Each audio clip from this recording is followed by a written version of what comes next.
1 Reis, capítulo 19, a partir do primeiro versículo.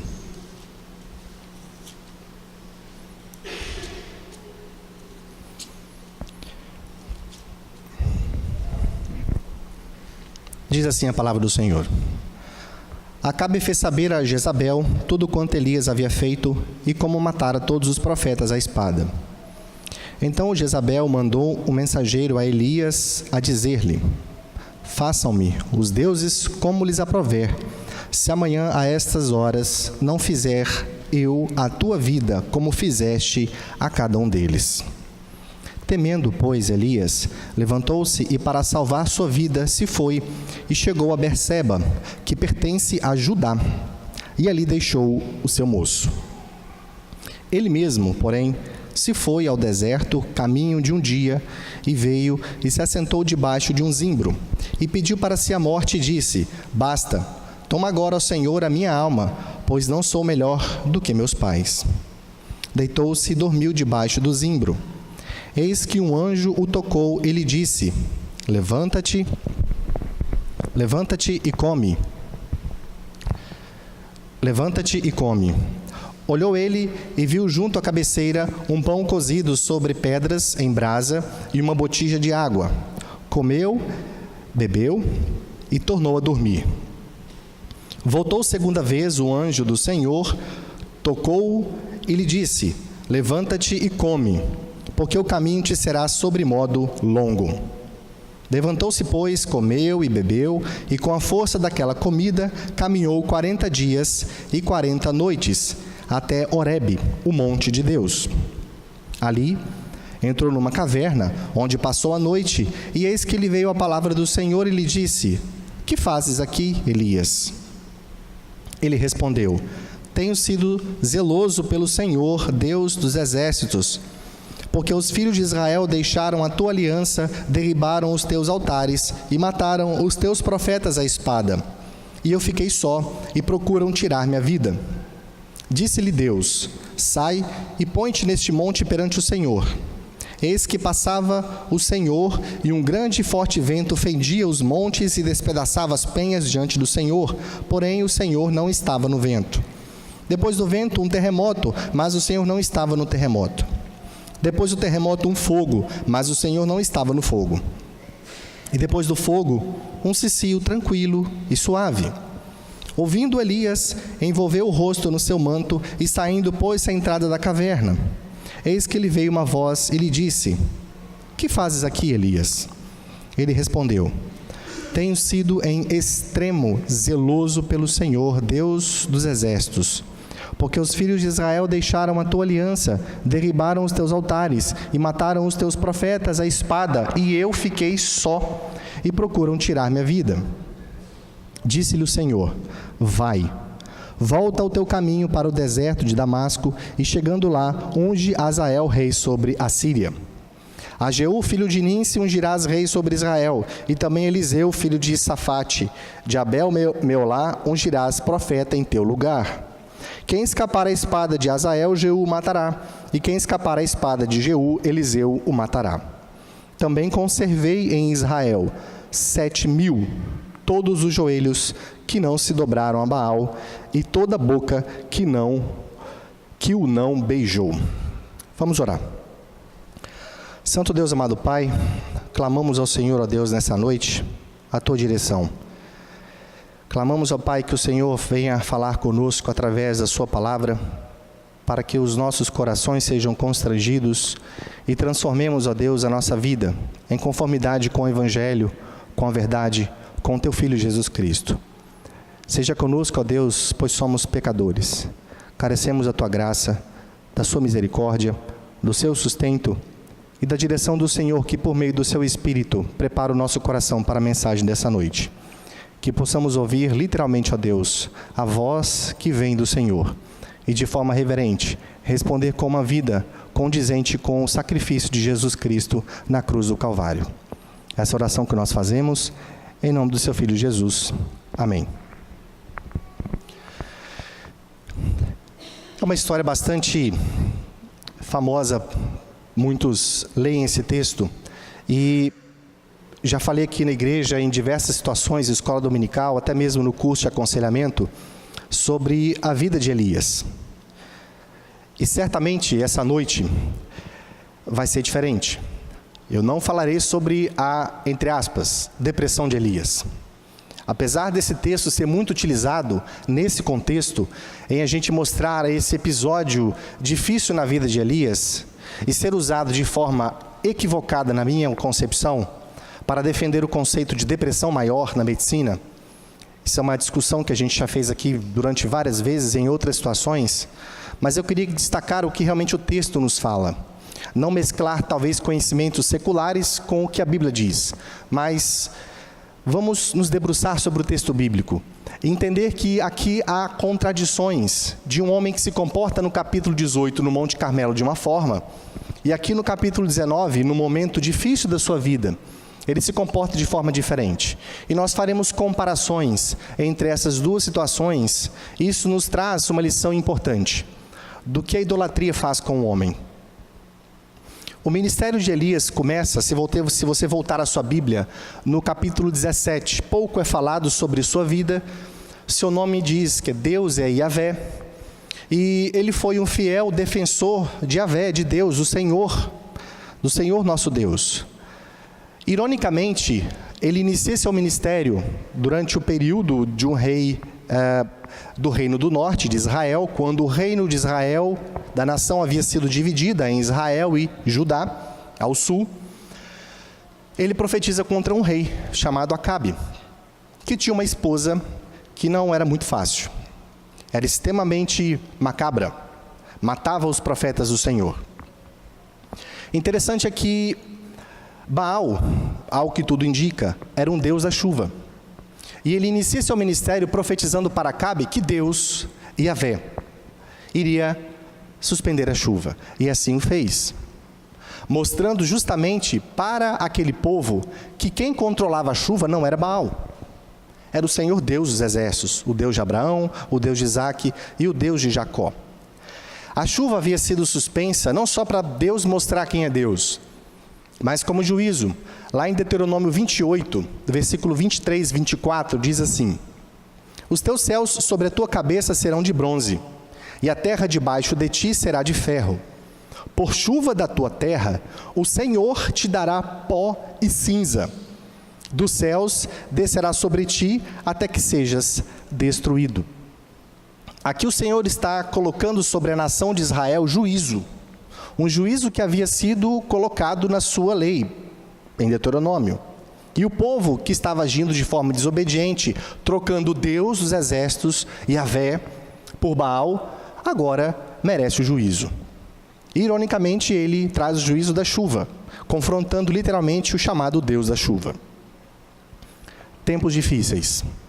Tempos difíceis porque não tinha apenas uma nação idólatra, mas você tinha um rei cuja esposa agia de forma impiedosa e mandava matar os profetas do Senhor. Um tempo de perseguição, de fato. Quando nós lemos o decorrer do capítulo 17, a gente percebe que ele se encontra com Obadias, que havia escondido 100 profetas na caverna. E Obadias tinha medo de se apresentar diante de Acabe, porque ele sabia a mulher que Acabe tinha. Mas ainda assim, Elias manda um recado para Acabe e pede para que dá o recado a Acabe, aliás, para que 450 profetas fossem colocadas ali no Monte Carmelo. E nós lemos no texto da liturgia como se desenrola esse confronto de Deus com Baal, vamos colocar assim, um Deus morto que não existia. Mas como o Senhor restaura a sorte de Israel no sentido de fazer reerguer o altar, de buscar trazer à memória de Israel a sua verdadeira identidade e prestar culto a Deus da forma como deveria ser feito. E nós temos um personagem aqui que é usado pelo Senhor, que é Elias, que de forma corajosa e de forma piedosa executa muito bem a sua função. Entretanto, a gente percebe que Deus se mantém no controle. Ainda antes de entrar no capítulo 19, quando Elias pede ao Senhor que retornasse com a chuva, ele pede ao Senhor 7 vezes. em contradição com apenas uma vez que ele pede para que descesse fogo do céu, mostrando para Elias que quem estava executando tudo aquilo era Deus. Que embora Elias, lá atrás do Monte Carmelo, pedisse que descesse fogo uma vez só na sua oração, e Deus o atendeu, agora ele precisa insistir, mostrando que Deus é o Deus que controla. Ele responde às nossas orações conforme a sua soberana vontade, e não conforme qualquer mérito que o profeta pudesse demonstrar aqui. Estou frisando isso porque esse é um dos argumentos que Elias, no seu momento triste, ele usa diante do Senhor. Sua autojustificação. Entramos então no texto dessa noite, no capítulo 19. E logo de início, Acabe fez saber a Jezabel tudo quanto Elias havia feito e como matara todos os profetas à espada. Então Jezabel mandou um mensageiro a Elias a dizer-lhe: façam-me os deuses como lhes aprouver, se amanhã, a estas horas, não fizer eu a tua vida como fizeste a cada um deles. Esse termo que ela utiliza aqui, façam-me os deuses como lhes aprouver, ela está enfatizando o seu plano macabro. Ela está querendo enfatizar para Elias que, olha, certamente eu vou te matar. Isso não é uma ameaça, eu vou cumprir aquilo que eu estou falando. Ela enfatiza isso. Como pano de fundo, você tem Obadias também, que teve medo de enfrentar Acabe, porque, de fato, essa mulher era uma mulher que era temida. Ela estava assassinando friamente os profetas do Senhor. Era um medo que não era um medo fantasioso da sua cabeça. Era um medo real, era uma ameaça real. E esse medo de Elias, a resposta dele diante dessa ameaça, nos revela algumas coisas interessantes.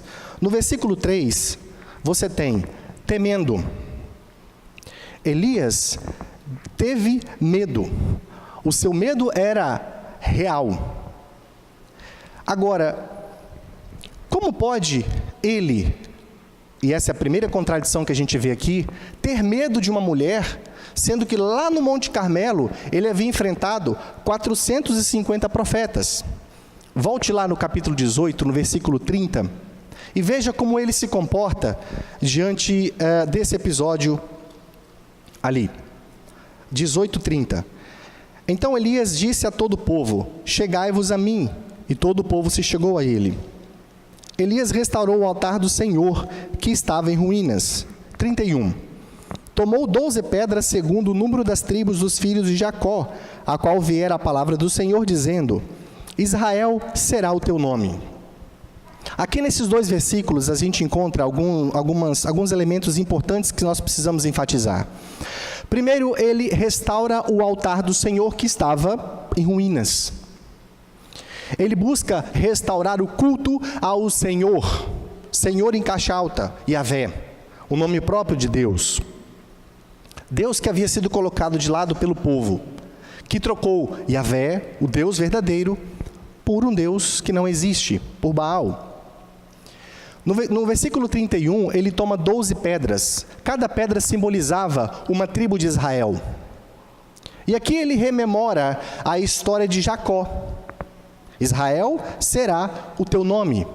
Nos faz lembrar o episódio de Jacó que luta contra o anjo do Senhor, em que Deus diz: teu nome não será mais enganador, não será mais Jacó, agora será Israel, que luta com Deus. Ele está trazendo à memória da nação de Israel o episódio de Jacó, dizendo: ó Israel, eu estou erguendo o altar do Senhor, a quem você deve prestar culto. Portanto, lembra-te de quem você é. Você não é mais enganador.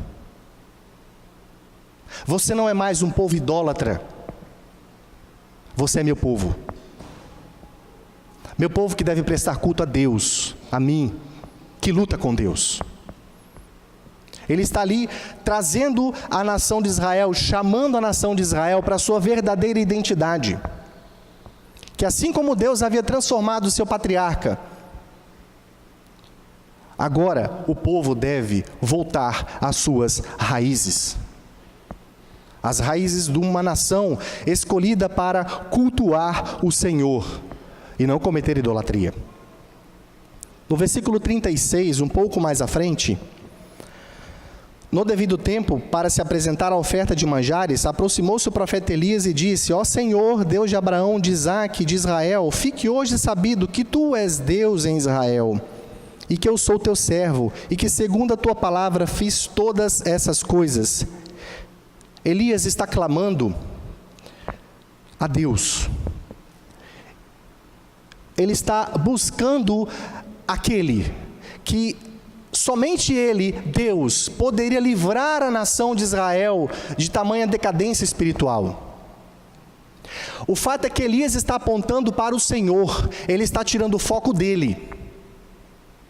Apesar dele dizer que ele é um servo obediente, em contraste com o povo idólatra, ele aqui enfatiza Deus, o Senhor, a quem o povo deve adorar e a prestar culto. O holofote aqui é Deus. É quem haveria de atender a sua oração. É quem haveria de fazer todo o livramento que ali estava prestes a executar. E ele clama ao Senhor, perceba no versículo 37, responde-me, Senhor, responde-me, para que este povo saiba que tu, Senhor, és Deus, e que a ti fizeste retroceder o coração deles.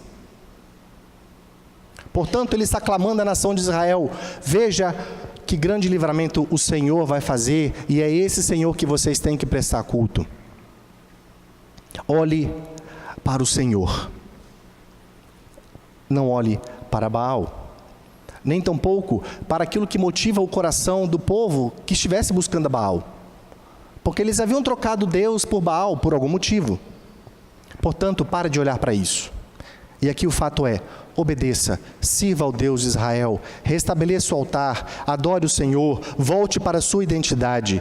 E ele clama a resposta do Senhor. E quando essa resposta do Senhor vem, o resultado não era o louvor de Elias, mas os homens exclamam, no versículo 39, o que vendo todo o povo, caiu de rosto em terra e disse: o Senhor é Deus, o Senhor é Deus, Yahvé é Deus, Yahvé é Deus. O povo arrependido se prostra diante do Senhor. Nós estamos vendo aqui um profeta corajoso.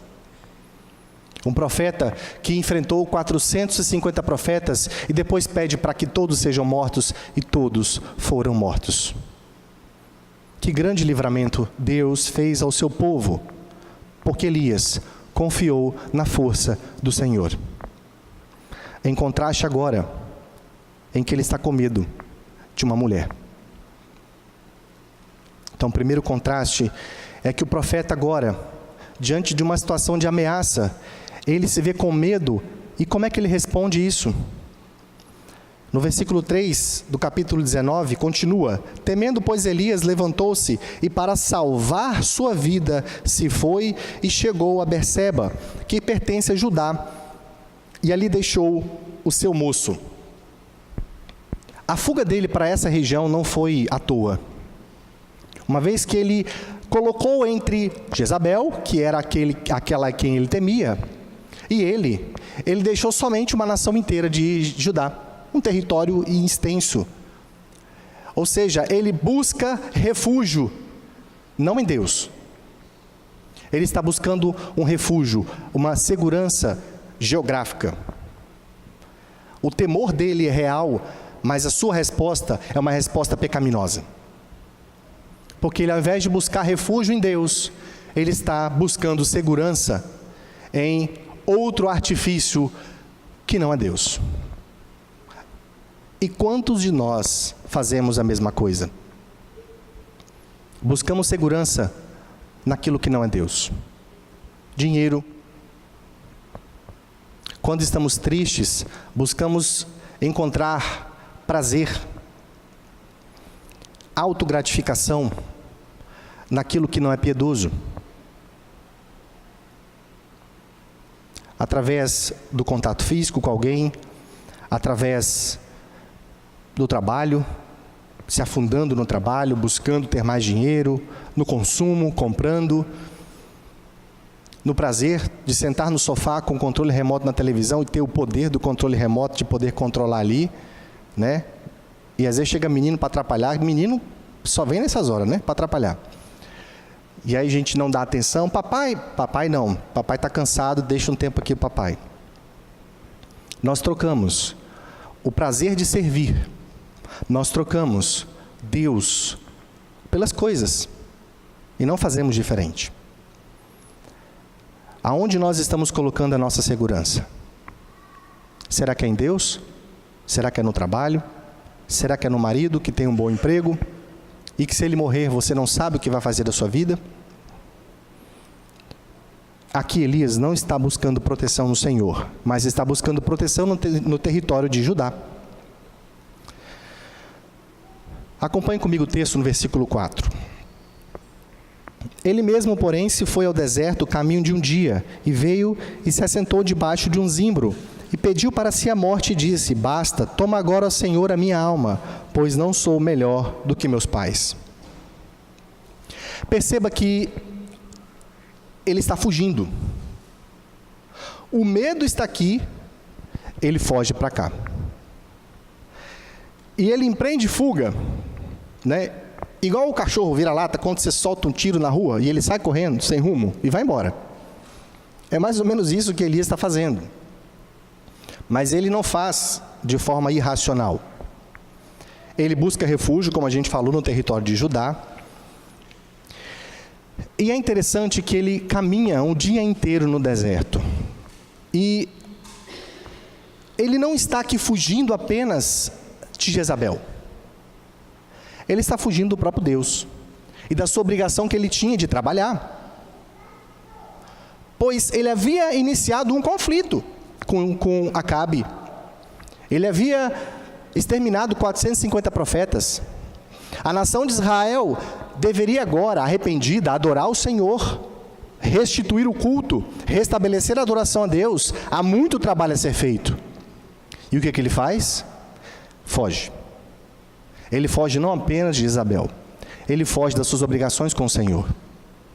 Muito diferente daquele profeta do Monte Carmelo, que enfrentou 450 profetas de Baal.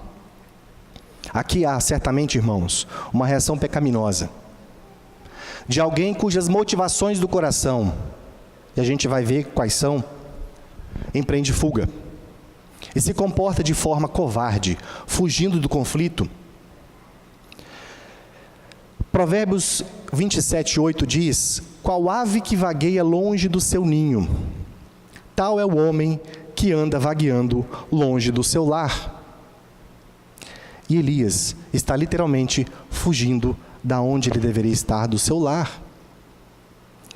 E qual ave que vagueia longe do seu ninho, tal é o homem que anda vagueando longe do seu lar, sem rumo. E por que isso?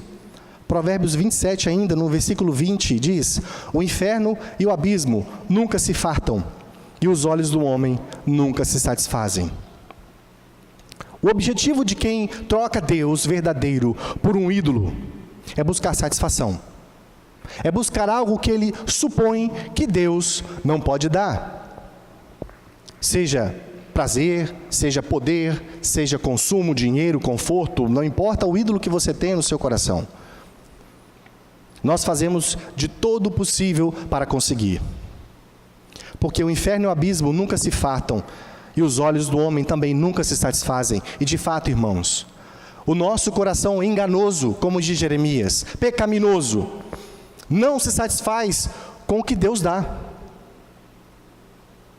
E não satisfeito com a resposta de todo o trabalho que ele havia feito no Monte Carmelo, não satisfeito da ameaça que ele recebe, do tratamento que ele recebe, aqui ele revela o temor de homens, ele empreende fuga, foge, e caminha, e prefere caminhar um deserto, longe do povo que ele deveria auxiliar na restituição da adoração ao Senhor, longe do serviço, ele prefere ficar sozinho. Nós temos um homem aqui perdido, longe do lar, vagando sem rumo, por motivações pecaminosas e agindo de forma covarde, negligenciando manter-se no conflito que era do Senhor contra o diabo, contra Baal. Conflito de uma nação que deveria ser reestruturada, que deveria ser auxiliada no processo de reforma, né, do seu coração, da sua vida piedosa, do culto ao Senhor. Elias se esqueceu das ferramentas que ele usou no Monte Carmelo. Se esqueceu da ação do Espírito Santo e da palavra que nos transformam. E agora ele reage de maneira pecaminosa, porque ele pede para si a morte. E veja a contradição quando ele fica debaixo do zimbro e pede a morte para si. Ele está fugindo da morte. E agora pede para morrer. Os adoradores de Baal foram mortos porque transgrediram a lei do Senhor. E a lei dizia que eles deveriam ser de fato mortos, e ele fez cumprir o juízo de Deus. Então o juízo de Deus, a sentença de morte, lá atrás do Monte Carmelo, foi dada a pessoas idólatras. E aqui, Elias pede para si a morte. Que contradição! Ele não era um homem justo? Não havia servido o Senhor? Não havia feito um livramento a Israel e agora ele pede para si a morte? Uma contradição totalmente entre sentença e juízo, pecado e juízo de Deus. E mais interessante é notar que, assim como o texto no capítulo 18 mostra que os adoradores de Baal estavam se autoflagelando e derramando o seu próprio sangue para obter um benefício de um Deus que desse aquilo que eles queriam como barganha, como troca, Elias não está fazendo diferente. Ele está se comportando exatamente como os adoradores de Baal. Ele prefere receber o mesmo flagelo, a morte, do que se submeter à autoridade divina. Isso é pecado. Isso é idolatria. Portanto, irmãos, se eu posso dizer que algo realmente estava acontecendo aqui com Elias, era idolatria. Ele está fugindo de Deus e tomando atitudes por motivações pecaminosas,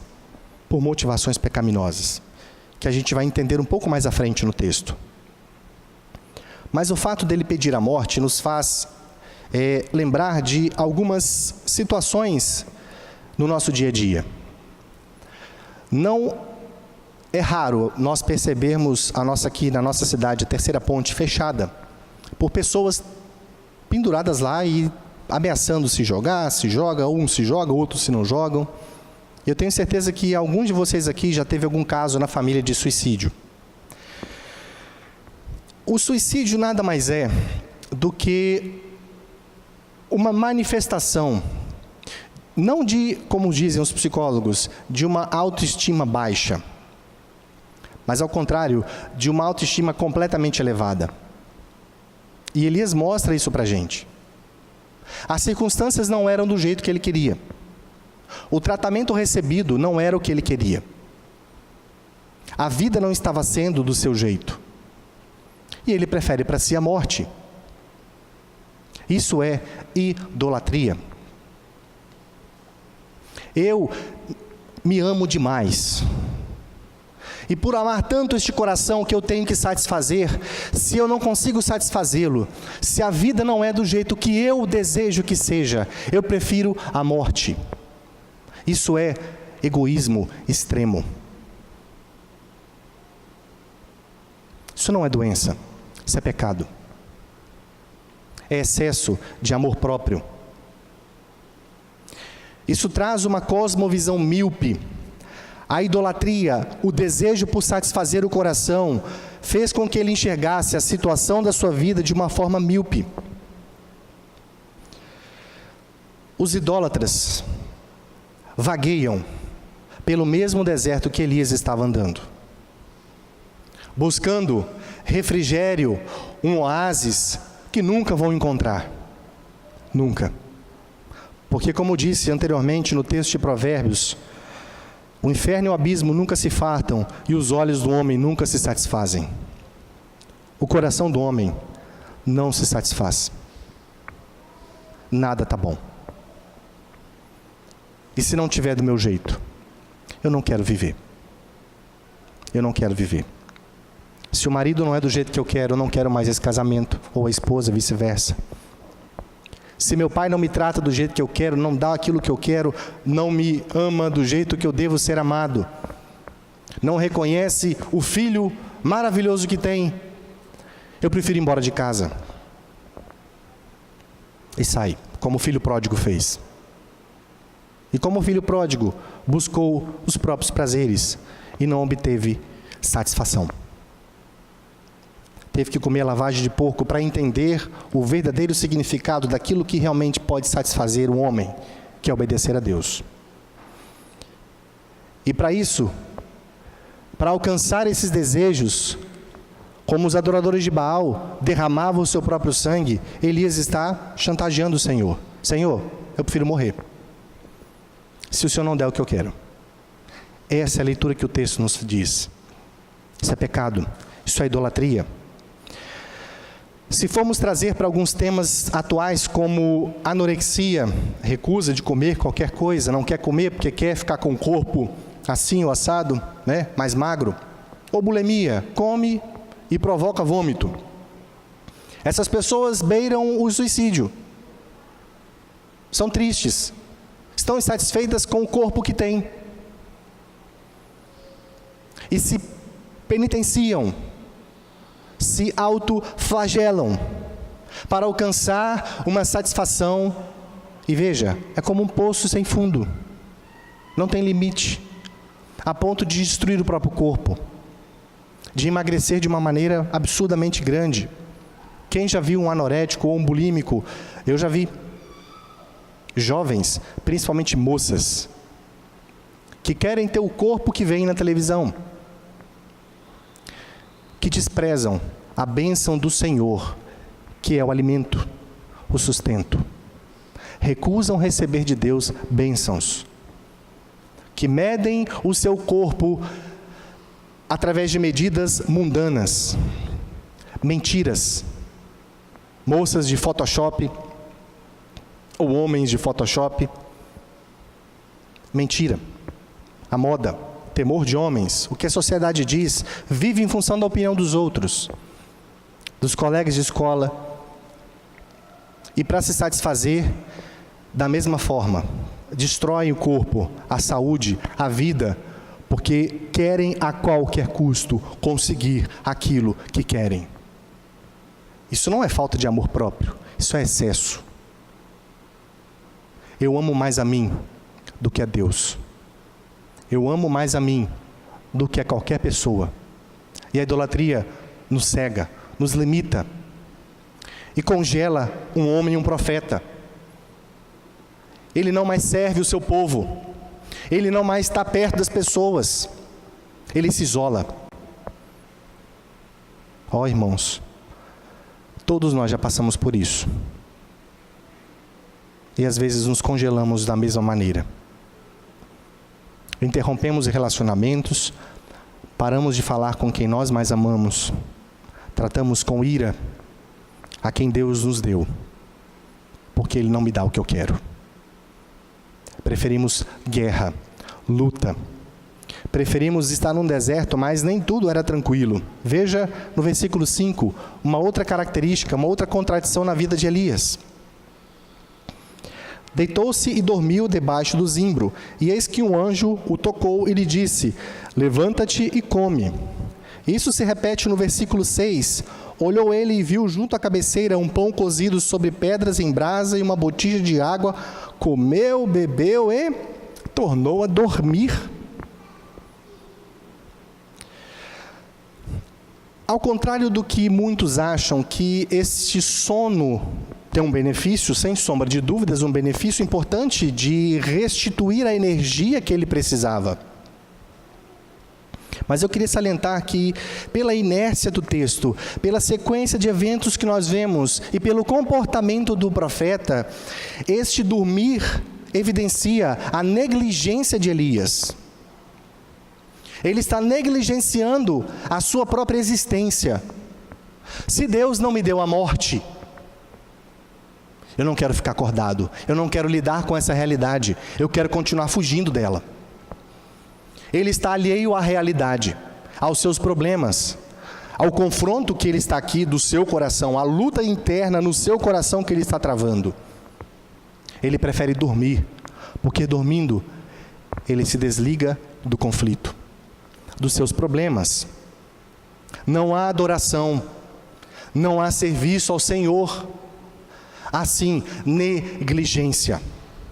O sono dele aqui é porque ele está negligenciando a sua obrigação de servir o Senhor.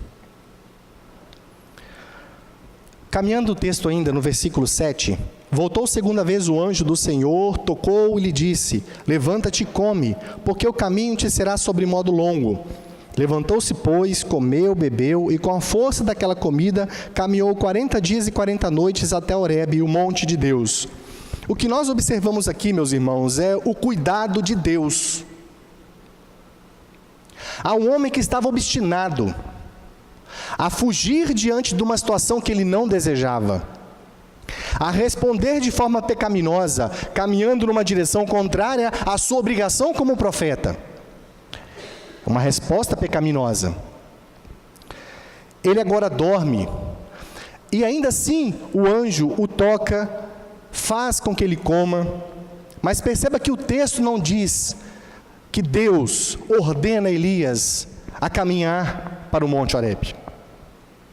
Não há nenhuma informação neste capítulo que Deus está dizendo: vá praticar exercício,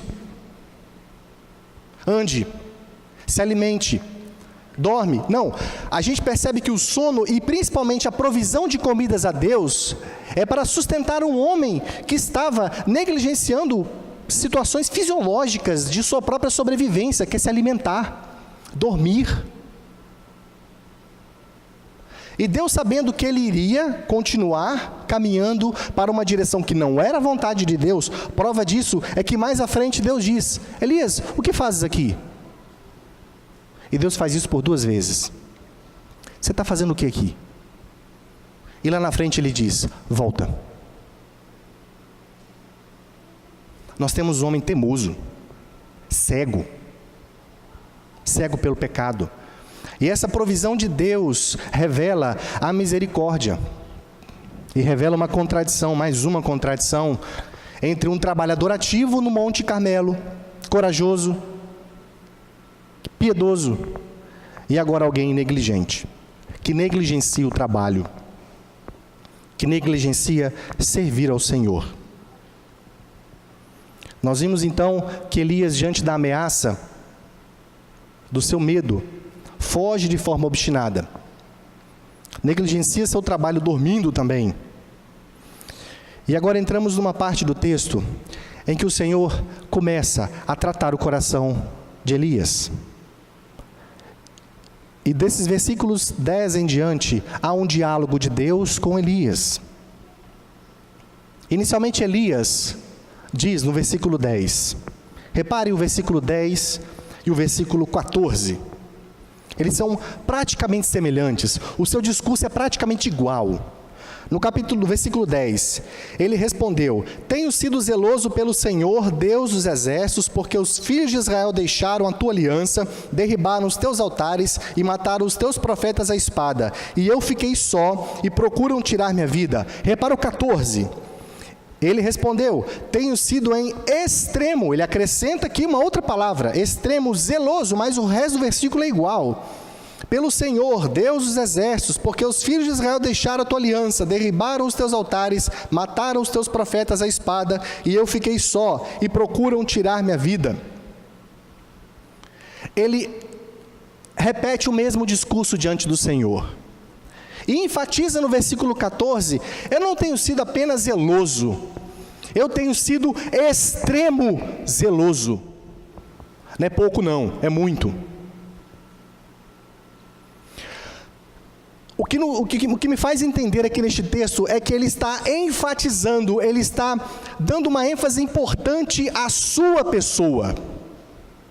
Eu não tenho sido pouco não, Senhor, eu tenho sido muito. Repare a emoção aqui no seu diálogo, na sua maneira de colocar.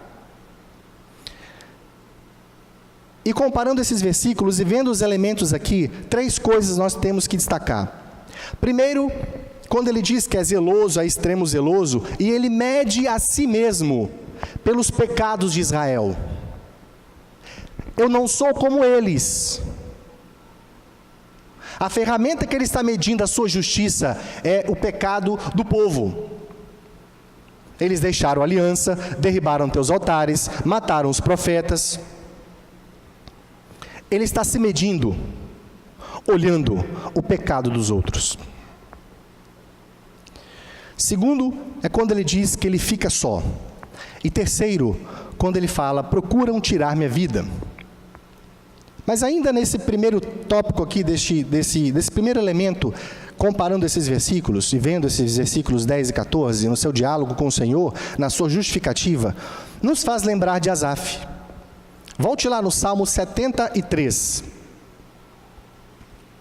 Salmo de número 73, um salmo que nós lemos aqui na liturgia.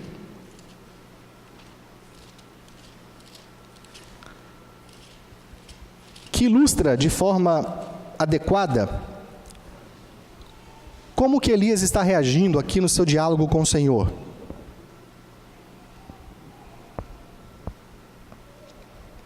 Salmo 73. Com efeito, Deus é bom para com Israel, para com os que de coração limpo.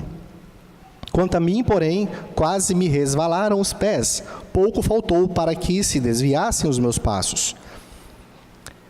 E por que ele está dizendo que pouco faltou para que ele desviasse os seus passos? Pois eu invejava os arrogantes, ao ver a prosperidade dos perversos. Para eles não há preocupações, o seu corpo é sadio e nédio, não partilham das canseiras dos mortais, nem são afligidos como os outros homens. Repare o que ele está descrevendo aqui dos ímpios. Será que é verdade que os ímpios não têm preocupações? É verdade que eles não têm canseiras como meros mortais, eles são semideuses talvez, estivessem num patamar acima de homens comuns? Versículo 6. Daí a soberba que os cinge como um colar e a violência que os envolve como manto. Os olhos saltam-lhes da gordura, do coração brotam-lhes fantasias, motejam e falam maliciosamente, da opressão falam com altivez, contra os céus desandam a boca, e a sua língua percorre a terra. Por isso o seu povo se volta para eles, e os tem por fonte de que bebe a largos sorvos. Perceba o status que o ímpio está alcançando aqui. E diz, como sabe Deus? Acaso há conhecimento no Altíssimo? Eis que são esses os ímpios, e sempre tranquilos. Aumentam suas riquezas. Com efeito, o que ele diz? Inutilmente conservei puro o coração e lavei as mãos na inocência. Ele está dizendo que não vale a pena ser obediente ao Senhor, porque ele não tem o que o ímpio tem, ou o que ele acha que tem. Ele está contemplando os ímpios de uma maneira míope, errada, dizendo, compensa ser o ímpio, não compensa ser um justo. É isso que ele está colocando aqui. Versículo 14. Pois de contínuo sou afligido e cada manhã castigado. Se eu pensar em falar tais palavras, já aí teria traído a geração de teus filhos. Em só refletir para a compreensão, isso, achei muito pesada a tarefa para mim. Então ele não estava conseguindo entender o que estava acontecendo, até que entrei no santuário de Deus e atinei com o fim deles. Tu certamente os pões em lugares escorregadios e os fazes cair na destruição. Como ficam de súbito assolados, totalmente aniquilados de terror. Como ao sonho quando se acorda, assim, ó Senhor, ao despertares, desprezarás a imagem deles. E o que ele diz a respeito do seu coração, depois que ele contempla o Senhor? E o fim do ímpio. Quando o coração se me amargou, coração amargurado, e as entranhas se me comoveram, eu estava embrutecido e ignorante, era como um irracional a tua presença. E Elias aqui, questionando o Senhor, a sua ação piedosa, se auto-justificando, se auto-promovendo, ele continua querendo barganhar com o Senhor os desejos idólatras do seu coração, dizendo: eu não mereço o que eu estou passando. Por conta do seu pecado, ele está enxergando a situação da sua vida de uma maneira míope, da mesma forma que Asaf. Porque o pecado no coração de Asaf, a inveja no seu coração, fazia ele enxergar a sua vida de uma maneira distorcida. E isso é o que a idolatria faz. O desejo do meu coração transforma esses olhos e faz a gente enxergar as coisas sobre o prisma do meu desejo, do que eu quero, do que eu mereço. E Senhor, eu tenho sido zeloso, extremo zeloso. Só que ele se esqueceu que ele teve medo, que ele fugiu, ele negligenciou o seu trabalho, estava em pecado. Ele não percebe o seu pecado. Ele é incapaz de perceber a ruína do seu coração. Ele estava literalmente, como Asaf diz aqui no versículo 21, 22, eu estava embrutecido e ignorante, era como um irracional a tua presença, e ele está sendo irracional, porque ele não está medindo o seu coração pela lei do Senhor que é pura. Ele está medindo a sua vida pelos homens, e isso se chama temor de homens. Pecado que Elias demonstra em toda essa narrativa. Temor de homens. Ele não está medindo o coração dele pelo crivo da Escritura, mas ele está se medindo com alguém menor do que ele, entre aspas. Eu não sou como esse daí, eu sou melhor. Isso é, como Asaf diz, ser irracional à tua presença.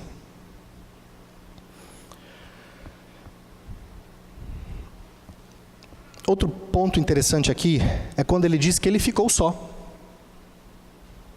Só que muitos lembram do versículo 18, quando Deus diz para ele que restaram 7.000, que não se dobraram a Baal. Mas ele se esqueceu dos 100 profetas que Obadias havia escondido anteriormente. Veja como a idolatria nos traz o que a gente chama de memória seletiva, né? Eu seleciono aquilo que é interessante para mim, a minha audição passa a ser seletiva também, e a gente percebe isso em casa. Às vezes, quando os meninos vêm pedir alguma coisa, e a gente foi assim também com os pais da gente, e é assim também com o marido, com a mulher, com todo mundo, a gente costuma ouvir só o que quer. Isso é verdade. E por que isso? Será que algum distúrbio cognitivo ali, de audição, de processamento do cérebro? Não, isso é pecado. Porque o nosso coração deseja tão ardentemente a própria satisfação, que é capaz de ouvir apenas aquilo que quer. E aqui ele está literalmente usando de uma memória seletiva. Ele se esqueceu dos profetas. Se esqueceu. E veja como ele se exalta. Só restou eu. Só restou eu. Isso revela uma cegueira espiritual dele, incapaz de perceber que ele, lá no Monte Carmelo, havia se comportado de forma diferente, que apesar de dizer o Senhor que tinha sido zeloso, ele rende toda a glória ao Senhor, e confiou naquele momento que não era a sua própria justiça que seria capaz de livrar o povo, mas a justiça de Deus. Que grande contradição, que grande contradição. Salmo 10, 4 diz: o perverso na sua soberba não investiga, que não há Deus são todas as suas cogitações. O perverso na sua soberba, nas cogitações que ele faz, ele diz não há Deus. E Elias não está fazendo diferente. Senhor, praticamente ele está dizendo não há Deus, eu fiquei só, o Senhor não está me dando o que eu quero. Quem é o Senhor para fazer isso comigo? Provérbios 16, 18, 19 diz: a soberba precede a ruína, e a altivez de espírito a queda. E Elias está aqui sendo extremamente altivo. E isso, logicamente, trouxe a ele a queda. Uma queda, uma tristeza profunda, uma queda espiritual, que agora ele está aqui discutindo com o Senhor. Mas, continua Provérbios, melhor é ser humilde de espírito com os humildes, do que repartir o despojo com os soberbos. Melhor é ser humilde com os humildes, do que repartir o despojo, a riqueza deste mundo, com os orgulhosos. Será, irmãos, que nós estamos abrindo mão daquilo que realmente desejamos e temos buscado, como Romanos 12:1 diz, oferecendo nossa vida em sacrifício vivo e santo, agradável a Deus? Ou estamos nos comportando como Elias, dizendo, eu não mereço o que estou passando. Senhor, eu sou melhor do que muitos dos meus irmãos. Eu me lembro de um irmão da nossa igreja, da igreja que eu nasci, que na época eles tentaram ter o primeiro filho. E a esposa dele perdeu esse filho durante os primeiros 3 meses de gestação. E ele dizia que lá no seu profundo momento de tristeza, ele dizia, Senhor, eu vejo pessoas piores do que eu. Essas foram as palavras dele. Eu vejo pessoas piores do que eu e mais felizes do que eu. Eu mereço isso. Nós fazemos igual. Justiça própria. Achamos que somos alguma coisa, quando somos pecadores miseráveis. Porque quando Paulo solicitou ao Senhor que tirasse o espinho da sua carne por 3 vezes, Deus disse, não. Paulo, você não precisa de mais nada, cara. A minha graça já está de bom demais para você. Sabe por quê, Paulo? Porque o meu poder, do Senhor, se aperfeiçoa na sua fraqueza. Mas nós estamos vendo um homem aqui fraco, e que está aprendendo, está sendo cuidado pelo Senhor, da mesma forma que o Senhor cuida de nós. E quando ele diz, procuram tirar minha vida, isso soa como uma ameaça, Senhor, olha que afronta a mim, não ao Senhor, mas a mim, eu fui ameaçado de morte. Ira, eu não mereço isso. Uma reação pecaminosa diante de uma situação de tribulação.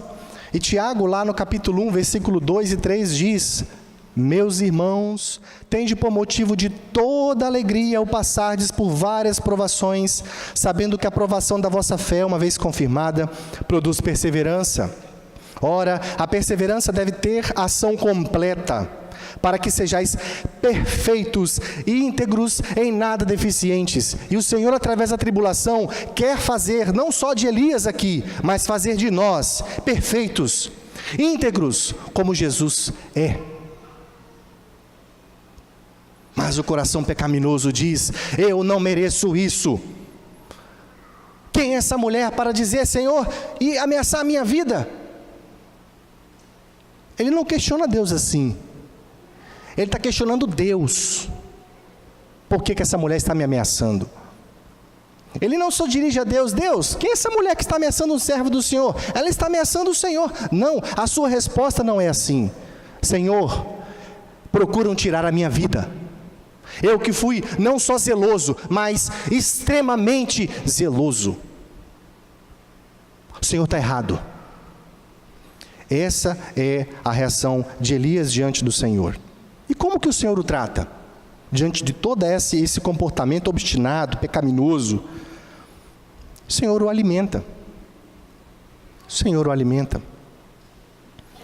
E o Senhor se revela de uma maneira extraordinária, quando nós vemos o versículo 11 e 13. 11 a 13. Volte lá. Disse-lhe Deus, sai e põe-te neste monte perante o Senhor. Eis que passava o Senhor, e um grande e forte vento fendia os montes, e despedaçava as penhas diante do Senhor, porém o Senhor não estava no vento. Depois do vento um terremoto, mas o Senhor não estava no terremoto. Depois do terremoto um fogo, mas o Senhor não estava no fogo. e depois do fogo, um cicio tranquilo e suave. Ouvindo Elias, envolveu o rosto no seu manto e saindo pôs-se à entrada da caverna. Eis que lhe veio uma voz e lhe disse: que fazes aqui, Elias? O que nós observamos nesses versículos, e é isso que eu entendo dessa passagem aqui, é que Deus está mostrando para Elias como está o seu coração. E mostrando também o poder do Senhor. Mas veja, o Senhor se revela a ele no momento de calmaria, de cicio tranquilo e suave.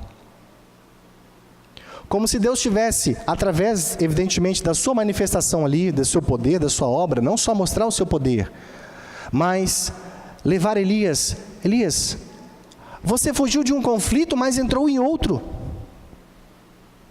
O seu coração está como esse vento forte, impetuoso, que está despedaçando rochas. Como um terremoto, como fogo. E agora, neste momento de cicio, como se fosse uma voz tranquila. Acalme seu coração. E agora, Elias, me ouça. E Deus diz: o que você está fazendo aqui? Você já foi teimoso, você já, caminhou bastante até. Chega. Pega suas coisas e volta. Olha que pedagogia maravilhosa, né? Cara, para e volta. Faz o que eu estou mandando. Ao contrário do que a gente acha que servir ao Senhor, obedecer ao Senhor, é algo que Deus tem que mover o meu coração para que eu possa obedecê-lo e sentir vontade, para isso esquece. A abordagem ao Senhor quando fala para Ele: o que você está fazendo aqui? E Ele fala isso no versículo 9 e no versículo 13. Antes dessas manifestações e depois. Me faz lembrar Adão, lá no jardim do Éden. Quando Deus chega para ele e pergunta: onde você está? Onde estás? Como se Deus não soubesse onde ele estivesse, né? Claro que Deus sabia. Mas o que Deus quer com essa pergunta? O que Deus quer com essa pergunta a Elias? O que fazes aqui? É para que ele percebesse que o que ele estava fazendo não era a vontade de Deus. Para que ele olhasse para o seu coração e percebesse o quão pecaminoso ele estava sendo. É como se no seu coração estivesse um conflito extremo ali entre o seu desejo e a voz do Senhor. E diante daquele turbilhão, daquela desorganização, daquele furacão, daquele terremoto, daquela situação calamitosa que ele estava de conflito, Deus, através de uma simples pergunta, fez emudecer qualquer questionamento dele. Imagine uma orquestra sinfônica que cada um toca num ritmo diferente. E o maestro vem, para. Agora começa a tocar do jeito que tem que ser. Eu gosto muito da minha área medicina e algumas paradas cardíacas são interessantes. O coração não para porque para. Ele fica ali tremendo numa rapidez imensa. A gente chama isso de fibrilar. E nesse tipo de parada em que o coração está fibrilando, e você olha no monitor lá uma desorganização do ritmo elétrico, é fantástico quando você dá o choque e o coração ressuscita. E o choque que você dá, é um choque, não é pouco não. E é isso que o Senhor está falando. É o chamado desfibrilador, desfibrilação. É isso que Deus está fazendo aqui. Ele dá um choque em Elias. Tuf, cara, para de fazer bobagem. Para de pensar bobagem. E agora volta para o ritmo que eu quero que você volte. Então, meu irmão, não espere vontade imensa de ler a Bíblia, de orar, de vir à igreja, de exercer a piedade que Deus manda que você faça. Apenas obedeça. Ao contrário de que muitos acham que eu preciso sentir vontade para pedir perdão ou para perdoar alguém. Não, vai, perdoa. Não espere sentimento no seu coração para que você obedeça o Senhor. E Deus está mostrando isso aqui com Elias. Deus não bota Elias no colo como um filho que está ali chorando, fazendo pirraça. Calma, meu filhinho. Faz o que papai está querendo. Você poderia fazer o que papai está querendo, não. Elias, o que você está fazendo aqui? Volta. Volta. O pecado traz, irmãos, ao nosso coração perturbação. E somente o Senhor é refrigério. Mateus capítulo 11, versículo 28 em diante diz, ao 30. Vinde a mim todos os que estáis cansados e sobrecarregados, e eu vos aliviarei. Tomai sobre vós o meu jugo e aprendei de mim, porque sou manso e humilde de coração. E achareis descanso para a vossa alma. Porque o meu jugo é suave e o meu fardo é leve. Elias, para de carregar um peso que é demais para você. Faz o que eu estou mandando. Venha até mim. E você perceberá que o meu fardo, o meu jugo é leve. E Jesus aqui está dizendo que Ele vai carregar o maior peso. Não está dizendo que vai carregar tudo para nós, não. É como se você estivesse caminhando com Ele, e Ele pegasse a parte mais pesada e levasse. E deixasse exatamente o peso que você pode suportar. Ele não prometeu, uma vida de spa. Nós passaremos e passamos por conflitos como Elias está passando. E em meio a essas tempestades, me faz lembrar também de Mateus 8. Versículo 25, depois que Jesus acalma a tempestade ali, os discípulos desesperados, mestre, vamos morrer, o barco está afundando. Jesus levanta e diz, então lhes disse, onde está a vossa fé? E eles, possuídos de temor e admiração, diziam uns aos outros, quem é este que até os ventos e as ondas repreende e lhes obedecem? Esse é Jesus. É aquele que faz acalmar o seu coração atribulado. Atribulado porque está em conflito entre a sua vontade própria e a vontade soberana do Senhor, que está em crise, como Elias está aqui. E o pecado traz medo, ansiedade. Ansiedade porque não achamos que vamos conseguir aquilo que a gente quer. Isso traz ansiedade. Isso é o mecanismo da ansiedade escrito lá em Mateus 6. E Jesus diz lá em João 10, eu sou o bom pastor dá a vida pelas ovelhas. Versículo 14 e 15, eu sou o bom pastor, conheço as minhas ovelhas e elas me conhecem, a mim, assim como o Pai me conhece a mim, e eu conheço o Pai, e dou a minha vida pelas ovelhas. Tenha segurança, meu irmão, de que não importa a tribulação, não importa a situação, não importa quem ameace a sua vida. Você tem um pastor que deu a sua vida por você. Lembra lá do Salmo de Asaf? No versículo 26 ele fala, ainda que minha carne e o meu coração desfaleçam, ou seja, ainda que eu me arruine, perca a minha vida, Deus é a fortaleza do meu coração e a minha herança para sempre. Você tem uma herança eterna. E ainda que o pior que lhe aconteça seja perder a sua vida, lembre-se que você tem uma vida eterna, não há morte para você, porque a sua confiança, o seu prazer está no Senhor. Deus então coloca Elias no rumo certo, no versículo 15, vai, volta, volte ao trabalho, me obedeça. Chega de temer, chega de fugir, chega de delirar pedindo morte, chega de se autopromover, chega de moleza e trabalhe, me sirva, adore, olhe para mim, não olhe para as circunstâncias, nem tampouco para o seu coração pecaminoso. Abra sua Bíblia no Salmo 115. E veja se não é isso que acontece com Elias. Salmo 115, do versículo 4 a 8.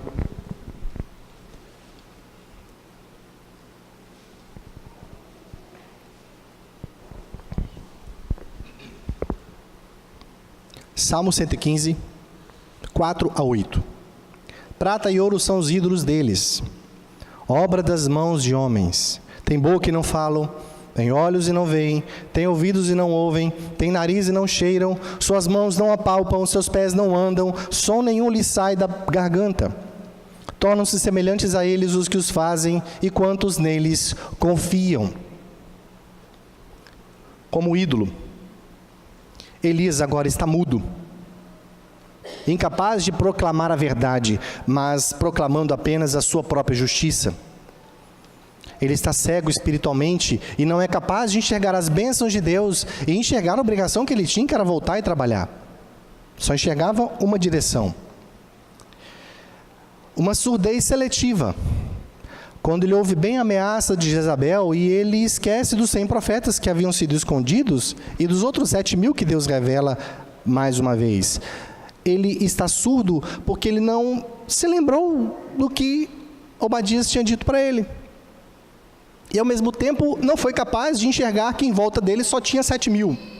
Só. Ele está incapaz de usar as próprias mãos para servir ao Senhor. Não só para servir a Deus, mas para cozinhar a própria comida e se alimentar. Ele está negligenciando o trabalho. Ele está se tornando um ídolo. Inerte. Quando ele dorme, ele quer ser como um ídolo que não tem consciência, não respira, não pensa, não se lembra. As contradições de Elias revelam a idolatria do coração. E o que ela faz conosco? Nos faz mergulhar nas mais profundas crises, porque esquecemos que Yahvé é Deus. Yahvé é Deus. Aprendemos aqui nessa passagem, meus irmãos, primeiro, o medo pode nos congelar e nos fazer mudar o curso de nossa vida e tomar atitudes ou decisões que são contrárias à vontade de Deus por motivações pecaminosas e nos trazer futuramente consequências ruins. Às vezes, decisões no trabalho, decisões na hora de educar os nossos filhos. Eu tenho medo de meu filho não me amar mais. Medo de confrontar alguém na sua igreja, essa pessoa brigar e nunca mais olhar para você. Ou medo de confrontar, durante uma aula na escola, algum pensamento que vai de encontro, né, com a palavra do Senhor, e você fica com medo do que os outros vão pensar de você. O medo nos congela e nos afasta da nossa obrigação, que é profetizar a palavra de Deus. Também aprendemos a buscar agradar o Senhor com o intuito de receber dEle aquilo que nós desejamos. Isso é barganhar com Deus, isso é idolatria.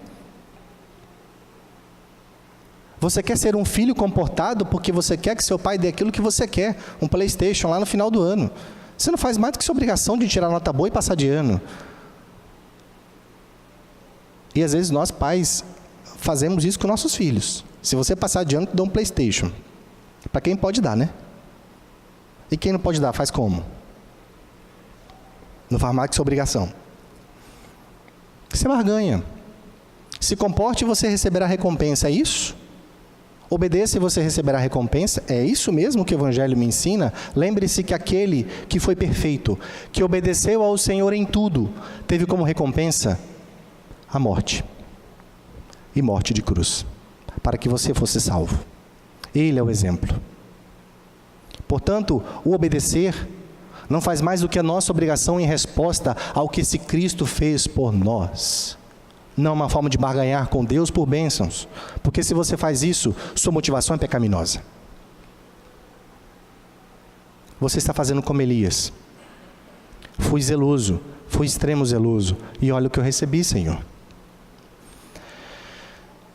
Aprendemos que devemos nos dirigir ao Senhor em oração, em total submissão à sua palavra e ordem, do jeito que a Escritura manda. Quando devemos orar, a oração em nome de Jesus, não é no sentido de que Deus vai ouvir a minha oração se no final eu falar em nome de Jesus, mas no sentido de que você tem que orar ao Senhor em obediência a Deus. Você tem que pedir conforme a sua palavra. E Tiago diz que nós pedimos e pedimos mal para esbanjar nos nossos desejos, prazeres, deleites, na lascívia, no pecado do nosso coração. Lá em Tiago 1,14 diz, ao contrário, cada um é tentado pela sua própria cobiça, quando esta o atrai e o seduz.